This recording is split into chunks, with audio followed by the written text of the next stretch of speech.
Tout et n'importe quoi, je sais pas ce qu'ils font.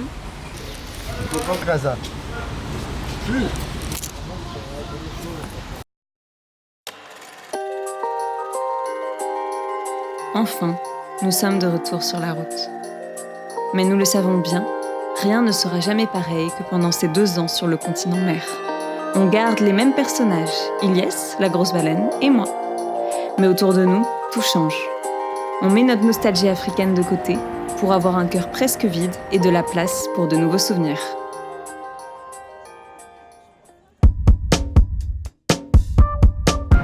Bon, ça y est, on est de retour en Turquie. Après avoir passé quelques mois en France, qui nous ont fait beaucoup de bien. On s'est recentré, on a pu se retrouver un petit peu, retrouver des repères. Mais franchement, on est très content d'être reparti. On attend nos amis Mr. Cemil qui a notre voiture sur son parking depuis 5 mois et on va retrouver la grosse baleine. On revient en Turquie chargé de nos sacs à dos. D'un transport en commun à l'autre, on se rapproche de la vieille baleine. Ouais, je sais, drôle de nom pour un 4x4. C'est une longue histoire. En tout cas, l'excitation monte à l'idée de la retrouver. Finalement, elle fait partie de notre quotidien. On mange, on dort, on vit dedans tous les jours. La grosse baleine. Et partir 5 mois sans elle, ça fait un peu bizarre. Alors dès qu'on la retrouve, on met la clé dans le compteur et on est prêt pour de nouvelles aventures. Là, on avait démarré la voiture à Starclips, sauf que évidemment, on l'a éteint pour aller faire de l'essence. 10 minutes après, et on a de nouveau plus de batterie. C'est là qu'on réalise qu'un hiver passé à l'arrêt ne lui a pas fait que du bien. Alors on en profite pour lui faire une belle vidange et lui changer la batterie. On est aussi retourné faire un coucou aux douanes turques qui nous avaient gardé 3 jours après l'arrivée de la voiture depuis l'Égypte. On te fera une vidéo qui explique ça plus en détail. En tout cas, les douanes nous confirment qu'on est en règle et qu'on peut quitter le territoire turc sans problème. Au début de la semaine, notre objectif est clair. On veut tracer tout le nord de la Turquie le plus rapidement possible pour traverser en Iran par la frontière qui est pas loin de l'Arménie. La principale raison pour ça, c'est que l'essence en Turquie coûte relativement cher, à peu près 1 € le litre. Bon, ça reste moins cher qu'en France, mais pour notre budget et puis pour la consommation de la vieille baleine, c'était pas très bon pour nos finances. Mais avant de reprendre la route, on rend visite à nos amis, ceux qui nous ont aidés pour dédouaner la voiture et puis pour la garer pendant ces quelques mois en Turquie. L'un d'entre eux, Mehmet, nous dit qu'on devrait surtout pas rater sa ville natale qui s'appelle Mardin. Franchement, il avait des bons arguments. Tu veux venir avec nous, petit chien? Quel jour on est aujourd'hui? Je sais pas, je sais plus du tout les jours. Mais on a la voiture, on a tout prêt et on va partir. On pensait tracer jusqu'en Iran par le nord de la Turquie. Mais on a vu notre copain Mehmet hier qui vient de Mesrin. Donc vraiment dans le sud, à la frontière avec la Syrie. Et il nous a trop donné envie, il nous a dit il faut que vous passiez par là. Donc direction le sud de la Turquie. La nouvelle étape de ce nouveau périple, c'est la Cappadoce. On est tellement motivé à l'idée de voir cette région dont on a tant entendu parler qu'on fait la route en une journée. 9 heures plus tard, on arrive dans cette zone géographiquement isolée et on comprend pourquoi elle attire autant de touristes.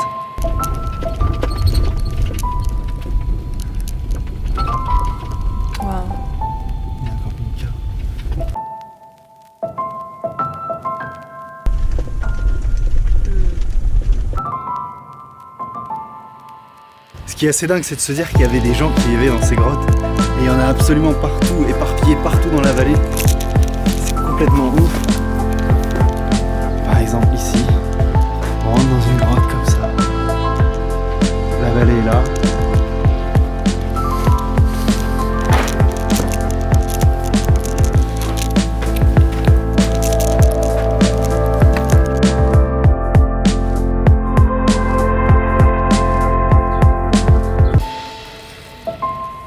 On s'est bien amusé à explorer chacun des recoins de ces grottes troglodytes.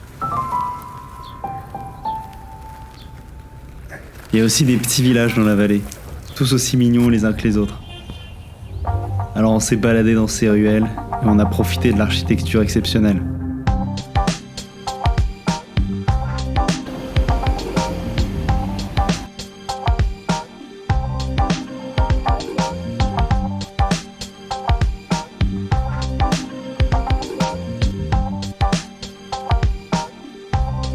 t'aimes les vieilles pierres, les feuilles de vigne, il y a moyen que tu te régales.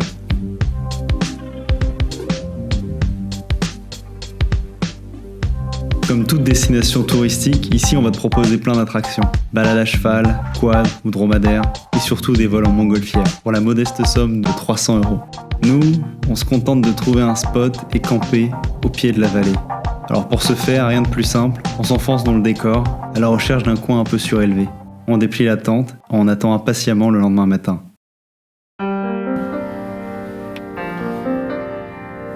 Un doux réveil. Le soleil rase les premières cheminées. En bas de la vallée, on entend le souffle chaud des montgolfières à peine éveillées. Une à une, elles s'élancent dans le ciel. Souvent, la nature se suffit à elle-même, puisant sa beauté dans sa simplicité. Mais ici, on se dit que l'humain a pour une fois réussi à sublimer la nature. Sans un bruit, les ballons montent et descendent, comme poussés par les hautes cheminées de la Cappadoce. Nous sommes seuls sur la falaise. Tout est calme.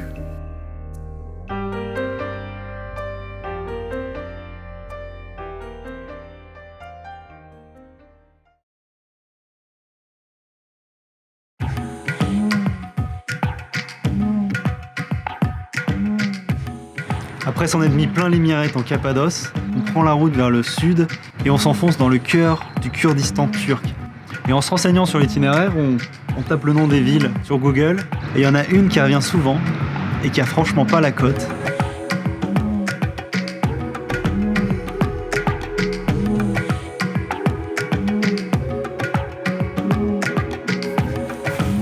On a quitté la Cappadoce ce matin et là on se dirige tout droit dans le Kurdistan, la partie kurde de la Turquie.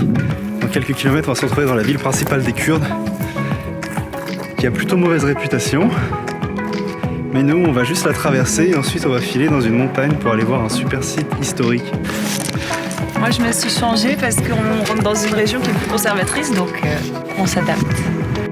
On dirait pas comme ça, mais elle nous fait un petit peu peur cette ville. Mais bon, on doit seulement la traverser, alors on pense pas craindre grand chose. Et on s'arrêtera seulement pour faire quelques courses avant de se perdre dans les montagnes. On n'est plus qu'à une centaine de kilomètres de la fameuse ville de Andiyaman. Quand j'ai tapé le nom de la ville sur Google, il y a plein d'articles qui sont tombés. Libération, Le Figaro, Le Monde, sur Adıyaman, la ville bastion du djihadisme en Turquie. Du coup, non, j'ai pas envie de dire on a hâte d'aller voir ça, mais on a envie de voir, parce que l'article était tellement dur, parlait d'une ville poussiéreuse où il y avait des djihadistes partout.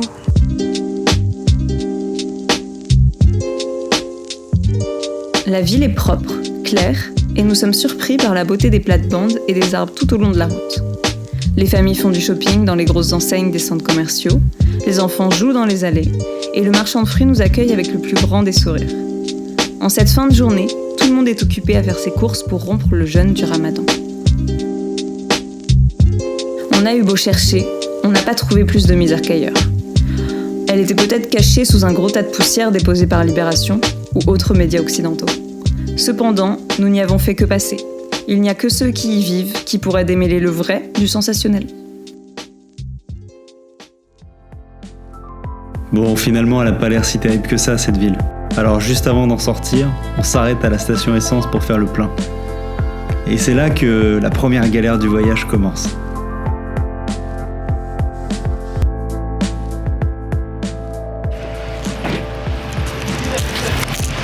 Ils viennent de mettre du diesel à la place de l'essence dans la voiture. Du coup, on nous a collé des petites étiquettes. Maintenant, avec les étiquettes, on peut pas se tromper, mais avant, il n'y avait pas d'étiquette, il y avait seulement cette écriture en japonais. Ce qui s'est passé, c'est qu'ils ont été plus rapides que nous. Avant même qu'on puisse dire quel carburant, ils étaient déjà en train de mettre du diesel. Et ils ont mis 7 litres. Franchement, cette galère, ça nous était jamais arrivé. Après 10 pays traversés, on n'avait jamais mis le mauvais carburant.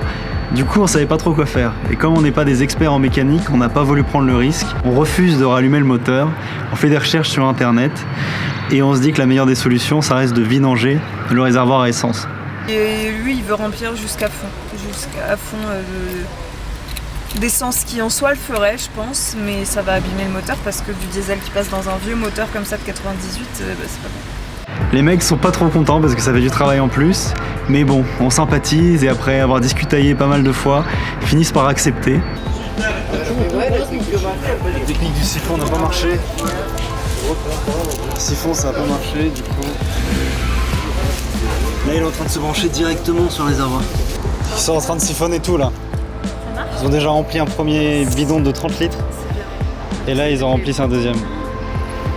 Non mais c'était notre ancien carburant. Oui, je sais. Ça veut dire que c'est pas bon. Ouais. Bon. Avec une pompe mécanique branchée à la batterie d'une autre voiture. C'est tout moche.